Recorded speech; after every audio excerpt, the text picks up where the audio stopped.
All right, Oval fans, hope everybody's doing well. This was season 2, episode 19, entitled 9 Lives. And I have 4 pages of notes. I mean, before we even got to the 8-minute mark, I had 1 page of notes already full. This was the kind of episode where it seemed like a lot of things happened, but at the end of the day, this felt like it wasn't full-on filler. It just felt like, for the most part, this was definitely a setup episode. Remember, we only have, if I'm not mistaken, 3 episodes left of the season. Episodes 20, 21, and 22. I felt in some places the episode kind of dragged on. I think it goes without saying that despite how fine Blakely is, the scene between her and Max felt completely unnecessary. I'll get to it more when we actually get to that part of the review, but when I tell you 1 minute they're kissing, then the next minute, well, not even minute, but it seemed like 1 minute when they started kissing, the next thing you know, I feel like it was some bad editing. Blakely barely has any clothes on. I'm just like, wait, what? Again, wonderful to look at.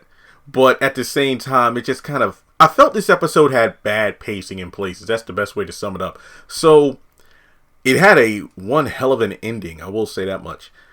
I'll give it a 4 out of 10. It wasn't awful. It had its moments, but it just didn't wow me. But that's just my opinion. I had a long day yesterday, and I woke up. I don't know if I'm in the best of moods, if that affected anything, but I felt for the most part, this episode felt like it was longer than 42 minutes. But at the same time, you know, there was a lot of things going on. But before moving forward, let's try to get this video to 100 likes. So hit the thumbs up button.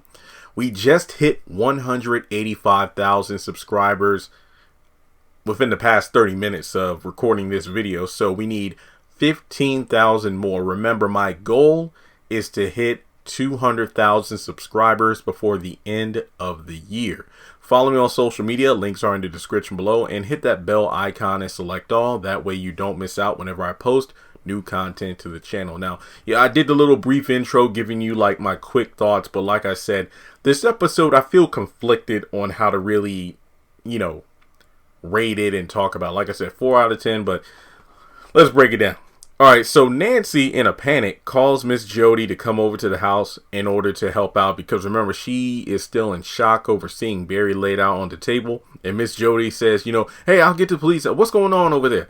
And she passes out because, remember, Nancy has a bad heart. And I think she had like a panic or asthma attack. And now you got 2 fools laid out, passed out in the kitchen. I'm just... a lot of thoughts, but I'll save that. All right, so Richard goes over to Sam's for help. And, you know, Sam apologizes and reminded me of his single Overton and Kyle, Watchdog, Bow Wow. Basically, you know, Sam apologizes for everything. And, you know, they fist bump and it's all good. And not to sound sexist, I'm being real right here. It kind of goes to show the difference between, you know, male friends basically repatching wounds in their relationship or friendship versus women who will hold a grudge forever. But that's not to say Richard hasn't been holding a grudge like a woman against Nancy, but you know, that's neither here nor there. But it's good to see Richard and Sam kind of, you know, patch things up for the time being for the greater good. Well, honestly, no, I got to give props to Sam because he apologized even before Richard said what he was over there for. Now, remember, at this point in time, Richard still thinks that Barry's at the compound. He doesn't know yet about the situation, about how the Rakadushi laid him up like a freaking fried, you know, roasted pig at a luau on the table. But basically, he explains that he went over to the compound with, you know, information from Dale, and he just breaks down the fact that I went to the compound, it all went south, they flipped the truck, Sharon's the only one injured, she's in the hospital right now, and Priscilla comes in, it's like, Sam, what the hell are you doing here? Oh, because she notices Richard, and she quickly gets an explainer about what's up with Barry, so Sam, you know, steps to the back to get a secure line, and he comes out with a case, and even while he's gone, Richard tries to ask Priscilla if she's okay, but she snaps on him about, don't you think you ought to be worried about your marriage with Nancy and everything? Oh, I'm sorry. I was just letting you know I'm here for if you need it. And I looked at Twitter, after I finished the episode. No, honestly, before I watched the episode, I went on Twitter and, I just wanted to kind of get quick thoughts on what people had to say. Most people talking about the cliffhanger ending. A couple people were like, yeah, that's right, Priscilla. Tell Richard, to worry about his own marriage. Don't worry about what's going on with her. I don't really agree with that stance. I'm not saying that,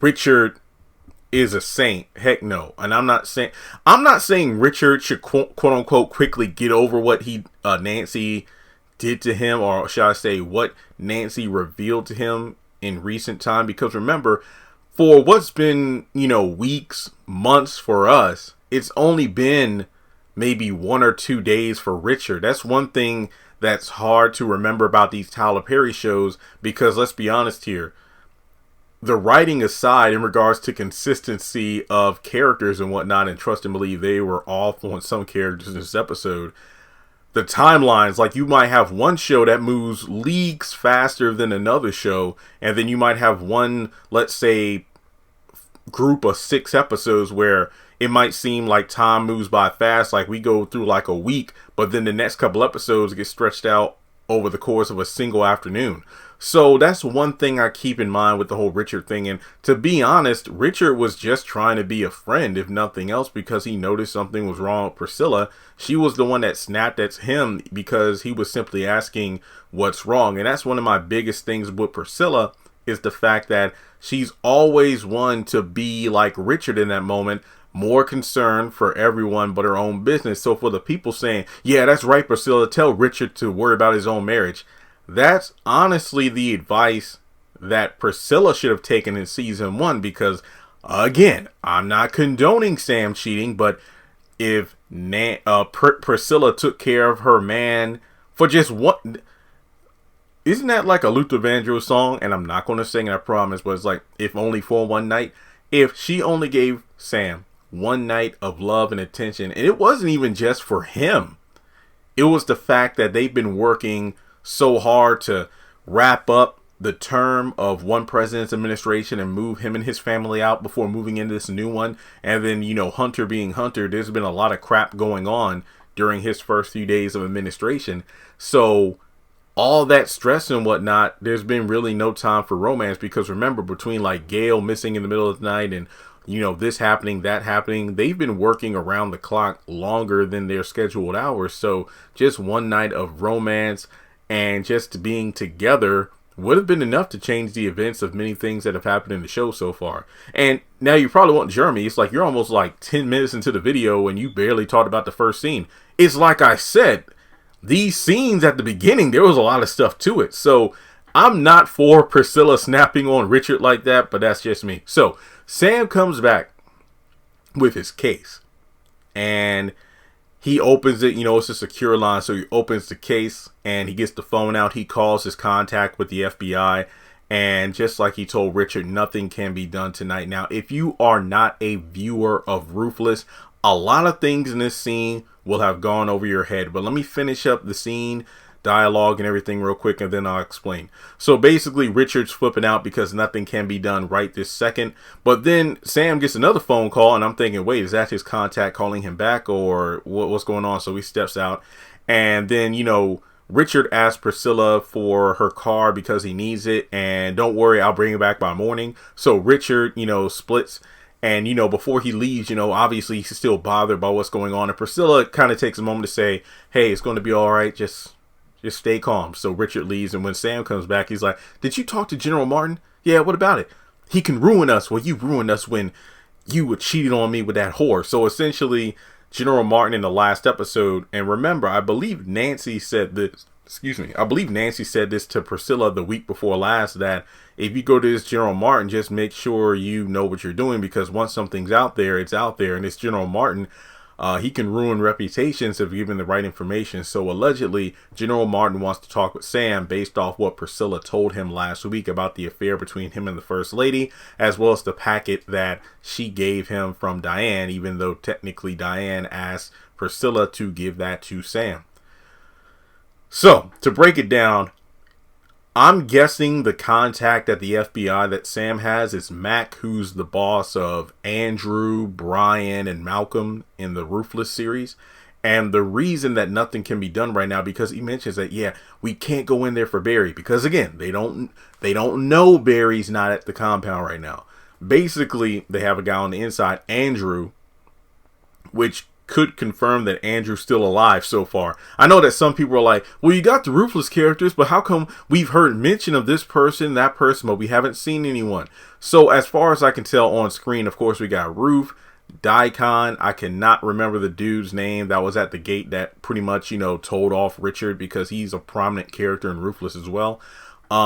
We've got mention of the Highest, and that's about it. Like, a bunch of characters like Lacey, Elder Mother. There are some characters who we just don't know about in terms of their status, if they're alive or not. But basically, that's why Sam says they can't do anything, because this is a big operation. The fact that, they're trying to get all these kids out of here. There are missing people, potential murder cover-up. So they can't put everything on hold for the sake of Barry right now. Nothing can be done right now. So one would assume that possibly by morning, Mac might try to get Andrew to ask around about Barry, but nothing can be confirmed. So again, if you haven't watched Ruthless, I'd highly suggest it.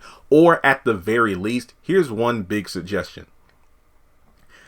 We only got a few more weeks of the Oval. If I'm not mistaken, let me double check. I think September 15th should be the season finale of the Oval. So if you don't want to get your BET Plus subscription and pay for it, I do have a Ruthless playlist with every single episode, the first season and a half. I have reviews and other theory breakdowns. So if you don't want to watch Ruthless, just watch my review videos. That's my biggest suggestion for you. Okay, so afterwards, Priscilla just kicks Sam out and she breaks down. I'm not saying she should instantly forgive, because he cheated, but I don't know if divorce is the right route. I feel like Priscilla wants to fight for her marriage. I feel like she wants to fight Victoria more than Sam, but I don't know. Priscilla's just a mess. She's just a mess. All right, so then the police arrive at Nancy's house. Then this fool, Miss Jody. I got to give props to Miss Jody, though, because if it wasn't for her, help wouldn't have gotten there when they did. But at the same time, this bitch needs to sit down somewhere. So she's telling off the cops. And then the cops saying, look, we can't go in there because we don't have a warrant. Look, you either bust the door down or I want to go in myself. So they finally oblige and go in. And I appreciate that little detail about the fact that they don't have a warrant. It's just the little things like that that I love, because good and well, if they just burst into the house, there would have been people online, most likely like myself, talk about how, wait a minute, shouldn't they have a warrant? So I'm glad that was addressed. So they go into the house and they notice that, we got one on the floor, one on the table. And then they check it out to see what they can do. And Nancy thankfully comes to, and then she says, hey, my inhaler's in the purse, please. Because she go, Barry. It's funny when she comes to the first thing, Barry. So they help her get the inhaler. Miss Jody decides to go into the house. Hey, what's going on over here? Is she having an attack or whatever? And oh yeah, that's right. Because if I'm not mistaken, as soon as the cops come in there, Miss Jody goes in. What he laying up in the table for? What's going on? She on the floor? She had asthma. She got a bad heart. And they push her out. It's like, man, which is correct, because you don't know what the hell is going in that house. There could have been like 2 or 3 intruders, and you just literally walked into the line of fire without knowing it. So thankfully, the one cop pushes her out and tells her to stay outside. She gets on the phone to call Richard. Richard, you need to get over here. There's some trouble over here. Barry's on the table. Nancy's on the floor. What are you talking about on the dining room table? I don't know, but you need to come over here. The cops. I call the cops. So he's 40 minutes away, which makes me wonder, where the hell was Richard going?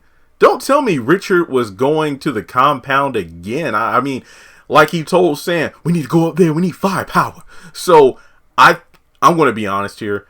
I would not be surprised if Richard was going to the compound again. I don't, maybe he was going to contact General Martin. I don't know. I just feel like I don't know where the hell he planned on going, because it's like you went up there with Dale and Sharon with no reinforcements and you saw what happened. So I know this fool wasn't going to try to go up there again, because when he said 40 minutes, I'm like, I know the distance between Sam and Sam and Richard's house probably ain't no 40 minutes away, but still. So essentially, she's like, 40 minutes, okay, that's going to be too late. By now, you ought to go to St. Rhodes Hospital.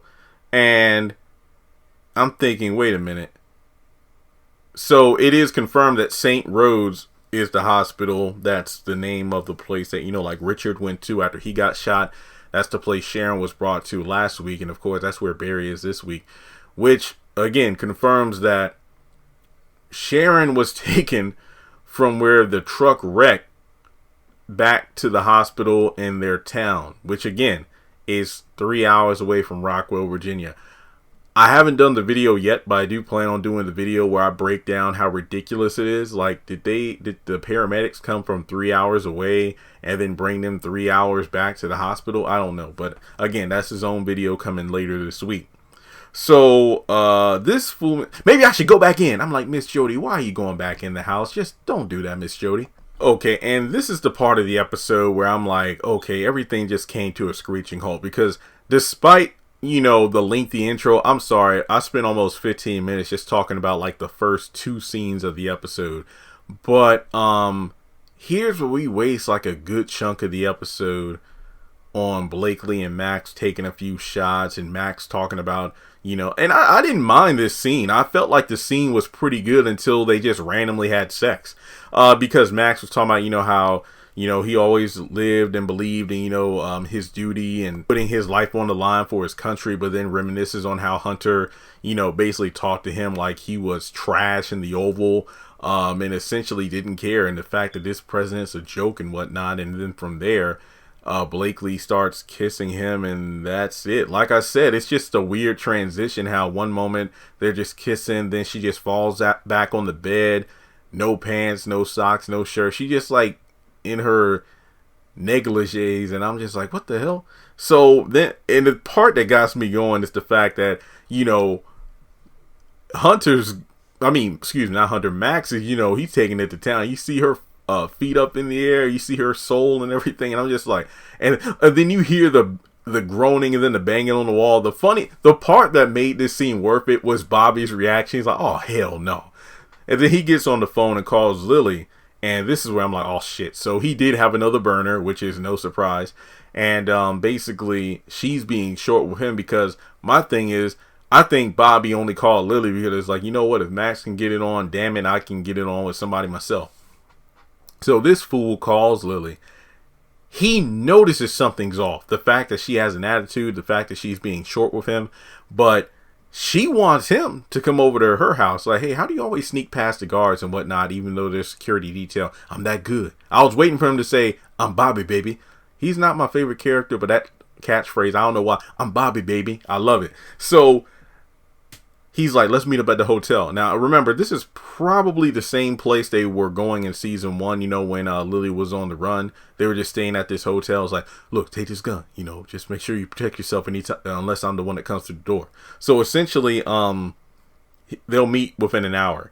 And again, she just says, oh, I'm tired, because he's like, why are you? Well, if you're tired, we ain't gotta meet. No, I'll stay up for you. So this fool gets dressed, and he notices the camera watching him, and he waves at it. At first I'm like, wait, is he breaking the fourth wall? But no, he decides to leave. And Blakely hears the truck crank up, and it's like, where is he going? Oh, he's probably going to meet with that girl. He probably had a burner phone in his boot. What do you mean? How would you know? Do you really want to know? Because Max says I could trust him somewhat, but I'm pretty sure he's one to see, Bobby's intentions, like if he has extra phones, if extra, this and that, just because, well, he's Bobby, baby. So she gets on her laptop and, checks the cameras and notices the mic basically hearing what it's all about, and is going to meet, Lily. And from there, she kicks him out of the room because Well, actually, there's like a little bit of a moment where she kind of embraces, where Max kind of calls her out for like missing her old life prior to being a hermit, but she's like, no, I like it out here. And it's like, oh no, you're not staying with me, and basically kicks him out of the room because she sleeps alone. And that's, pretty much it. So we go over to the hospital, and Kareem tells Dale to go home and rest since, I need you at the store tomorrow, but Dale says he's fine. And it's like, well, remember, he really has no place to go. So the doctor comes out and Sharon is fine. She could see guests just one at a time, and Dale's like, no, you go first. So Kareem goes in there to make sure she's okay, and thankfully, her first thing is like, hey, is Dale okay? Is Richard okay? It's like, no, they're fine. Dale's outside. Richard, yeah, he's good.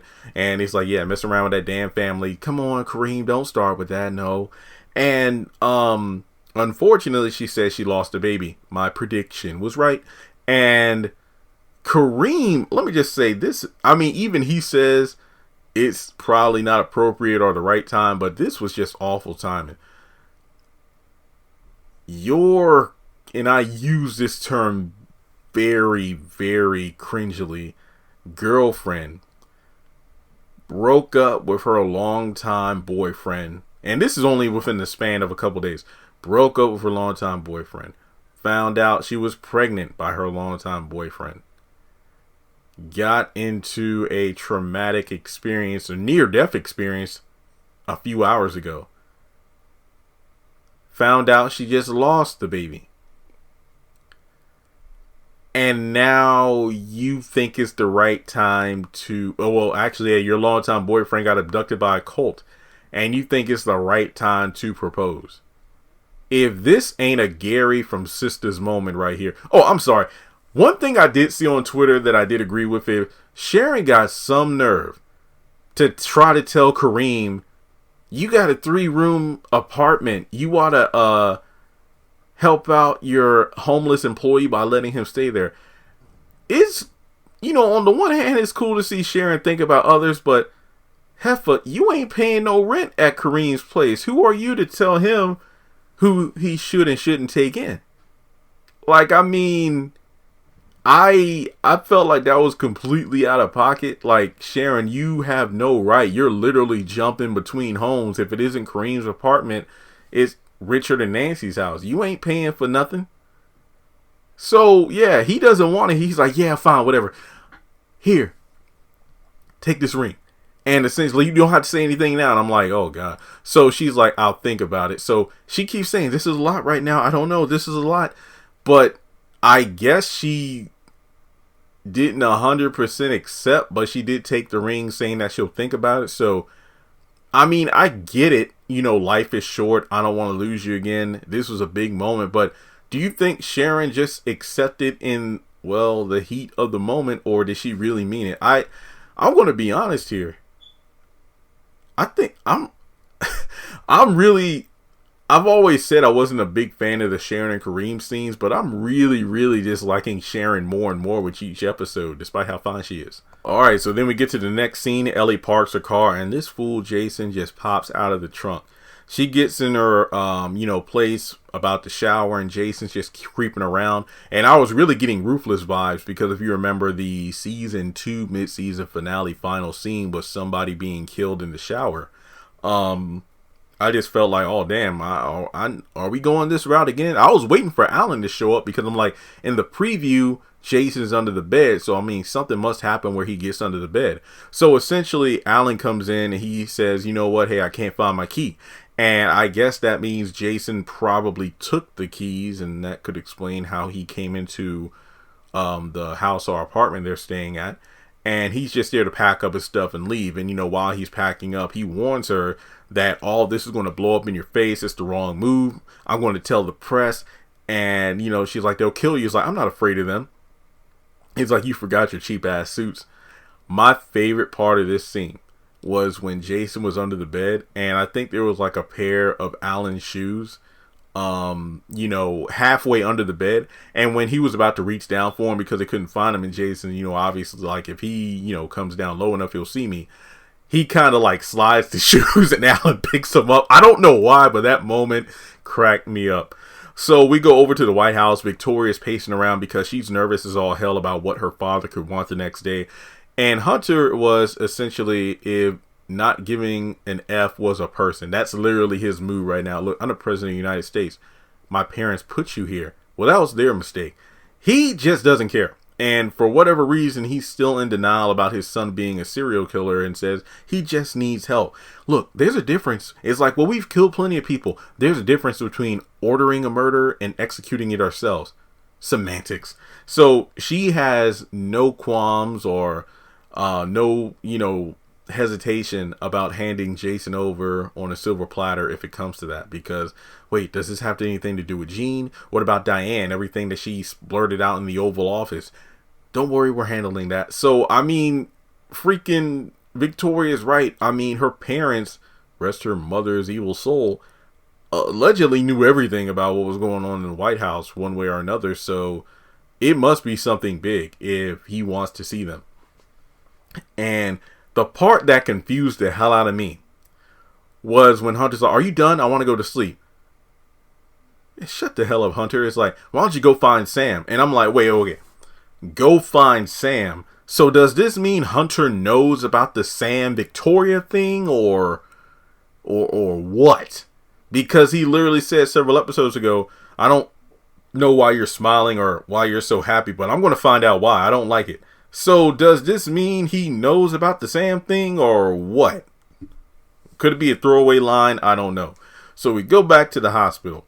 Richard, pops up again. So yeah, Richard went over to the hospital like Miss Jody suggested. And good timing because the moment he pops up and talks to Dale, he sees Barry being rushed in on a stretcher. And Nancy comes in trying to comfort him. He doesn't want to hear it. And basically she explains how I came to the house and I saw him on the dining room table covered with all this colorful powder and whatnot. And Dale explains it must be their blessing powder. I've seen it before. This might hint that Dale probably went to the compound before.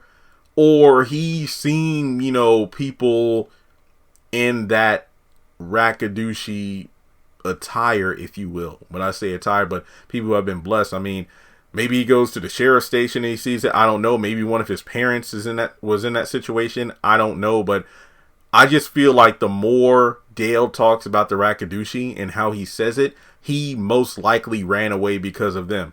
But then again, I don't know why he would voluntarily get into the truck with Richard knowing they're going back to the compound, which is a place he probably didn't want to go back to. So who knows? But either way, Nancy tries to remedy the situation because in situations, especially when it's a family member in a bad health situation, there's always a person who freaks out. There's always the person who's angry. But then there's the person who's trying to keep a calm, cool, collected head because there's really nothing you can do in that moment but just hope that your loved one is okay. And then afterwards, you figure out what the next move is. So, Richard, he's just ready to rain hell down on everybody. But, well, Richard, if you would have worked together with Sam in the first place. But here we go. Bobby meets with Lily. In this scene, like the Max and Blakely one, I did not care for because feel free to let me know if I'm wrong. But I could have sworn back in season 1, Lily knew that Bobby was a hired man, not a hitman, but somebody to ruin her reputation or get her in a compromising position. At the time, I think she was told that Kyle was the one that hired him. I'm confused because Bobby says that these photos are fake. And I'm like, no, what? Those are the we saw that in episode 1 from the sitting in the air beside each other on the plane to standing in line waiting on the tickets, sitting in the airport, when they had to delay their flight, and then in the bathroom. How is that fake? Like, is this a Trump nod to fake news? I don't really know, but this entire scene felt off. If nothing else, it just basically established, don't call me again. Don't call me no more. Don't text me no more. And she was about to leave because it's like, you kept me waiting. Yeah, I took the long route to make sure I wasn't followed. Were you followed? I don't know, and I don't care. So basically, Bobby's like, I'm in danger. I gotta leave. And I'm like, well, Bobby, what the hell? I'm pretty sure if Lily wasn't in a mood and didn't expose you, so to speak, you would have had sex and wouldn't have cared about it. So I don't know. The only thing of importance is the fact that I think Lily brought up Diane and Bobby brought up the fact that he hasn't heard from her in a while, and that's too bad, and that's really it. So he just splits. Kyle gets a call from Donald because he's pissed off that Sam suspended him. It's 3 a.m. and, you know, Donald's like, I'll talk to you about this in the morning. And he's like, well, it is morning. Kyle, it's 3 a.m. But before he can hang up, he brings up the fact that, do you know where your wife is right now? What do you mean? She's at a hotel. What? How do you know? I put a tracker on her car. So basically, she's driving. Oh, I got an alert. So Lily's driving around in circles right now, you know, in case she's being followed. And, you know, Donald just says, hey, go make sure you find her and find out who she's with. So it's a good thing Bobby split when he did, because if, you know, he was just there and they had sex and whatnot, there's a good chance Kyle probably would have popped up and found out what she was doing and who she was with, which in turn would have exposed that Bobby's still alive. Now we go over to the hospital. Kareem rolls, comes down the hallway. He sees Dale, says to him like, hey, okay, she's okay. And then it's like, oh, because he didn't notice that Richard and Nancy were right across from him. And he says, hey, I just want to let you know Sharon's doing fine and you can go. And Richard's like, we ain't here for her. Oh, why? Did your son shoot you again? And before Richard could do anything, Nancy's like, no, Kareem, you better. So Kareem takes Dale and goes down the hallway. I'm like, somebody needs to knock his ass out. So, I guess Dale is kind of like Miss Jody, but essentially Dale asks, so what are they there for? I don't know the full details. I just know they're there for Barry. And he asked, basically he asked about Sharon, and it's like, yeah, Sharon's okay. She's fine. But here, take my key. You trust me? Look, Dale, she told me what was going on about you being homeless, crash at my place for the night. And I trust you to open and close the store, right? So I can trust you with this. So Dale's like, I need to go get my truck, and after that, you know, I'll go home, rest up. And I'm thinking to myself, nice move, and I'm not saying Dale isn't trustworthy, but you really don't know him. And my fear is that Kyle is going to run into Dale, and then that might bring trouble to Kareem's front door. That's what I'm thinking will happen. Not to mention, on top of that, we know that the president gave Sharon his number and whatnot, so there's a chance it's going to be a situation where a whole lot of mess is going to go down. But yeah, I still don't like the way that Sharon just, you know, was nagging Kareem like it's his responsibility. There's a difference between, hey, take in this poor puppy, versus, well, maybe we should find him a good home, or like, you know, he's only worked there for like a damn day. Because I would say like maybe put him up somewhere, not expensive, but just something to get him back on his feet, or until he starts, you know, saving up enough money at the pharmacy. It just ain't a good move. So essentially, we go over to the next scene, and we only got a couple more scenes left. Nancy and Richard check in on Barry, and he's pumped full of drugs. And like I said before, if you watch Ruthless, you know the same thing happened to Brian's wife, Lynn, when she was covered in blessing powder after being at the compound. I just hope poor Barry didn't get cleansed or anything, if you know what I mean. Trust me, if you watch Ruthless, then you know what I mean. But in any case, the next 72 hours are going to be rough. And Richard was snapping at the nurse because she was suggesting that he get some sort of help, because I guess I assume it's hospital policy to bring up that kind of thing. But, you know, with him being full of such a cocktail of drugs, they'd assume that he has a problem. But I'm no expert, but wouldn't, never mind, I'll skip that comment. So Richard snaps at the nurse, and Nancy tells him that isn't helping. Like, and then he basically pulls the creams like, you ought to go home. Then let me watch after my son. He's my son too. Oh, so now you want to claim this one. And they go back and forth, but Nancy stands her ground. Like, look, we can do a divorce. You can leave, do whatever, but I'm not going to stand here and take your insults anymore. Look, what I did was a mistake over 25 years ago. I think that's what she said, 20, 22, 25 years ago. I've been living with the guilt of that every day. And I'm done taking the insults. I'm glad she stood up for herself. And if nothing else, you know, this was the moment to focus on Barry and put the pettiness aside. Like, Richard and Sam were able to do that at the beginning of the episode, and I wish he could have done it with Nancy at the end of the episode. So I'm just thinking to myself, poor Barry. I mean, he's possibly going to die, and you're just, you know, arguing on top of him. Do that shit in the hallway. So we're at the final scene where Ellie is sleeping, and Jason. Look, I'm not and I've said it multiple times on this channel, I'm not a fan of horror, bloody thrillers, or anything like that. But Daniel, Daniel, the name of the actor, this dude's body language is fucking insane. I'm sorry to cuss, it's insane. Because when he came out under the bed, I don't know why, but just like the way he kind of like, flipped the knife up, was holding it. And then he kind of like pinned Ellie down and put his hand over her mouth to make sure she didn't scream. And then the episode faded to black. Yo, just the way he positioned himself and everything, that was creepy as hell. So if I were to just grade the episode on this scene alone, it would be like 100 out of 10 because everything was there. But then I really thought to myself, am I really feeling the Oval like I used to?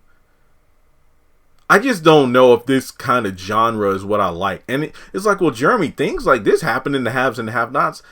Yeah, but the thing about the haves and the have-nots is that I don't think it really depended on these shocking moments like this as much as the newer Tyler Perry shows do. I feel like more often than not, just characters talking felt like it moved the plot along or established more character. The Oval, I feel like obviously because the Oval is on Viacom as opposed to OWN, Tyler Perry definitely gets away with more stuff than he could on that network. I just feel like this episode really didn't crank up until the last 30 seconds or so. For the most part, I feel like some things just didn't make sense. Like, Hunter telling Victoria about Sam, or, a few of the things I mentioned or ragged on earlier, or like the Lily and Bobby stuff. I just feel like just consistency is what I'm looking for. But we'll just see how the last 3 episodes play out, and we'll go from there. But I just find that it's ironic how Alan tried to warn Ellie about what you're doing is going to catch up with you. And she's like, oh, they're going to kill you if you go to the press. But here we are with her whorish behavior potentially resulting in the end of her life. I'm not saying she deserves this at all, but Jason, this dude, oh my God. I mean, is this like freaking Jason from the horror movies? Is that why Tyler Perry named his character Jason, or what? But do you agree with my score of a 4 out of 10? I feel like this episode review, this wasn't intended to be long. Don't expect all of my videos to be super long, but I just felt like for an episode that had 4 pages of notes, I had a lot to say. So feel free to donate to the channel on PayPal or Cash App if you would like. And with that being said, guys, I'll catch you all in the next video.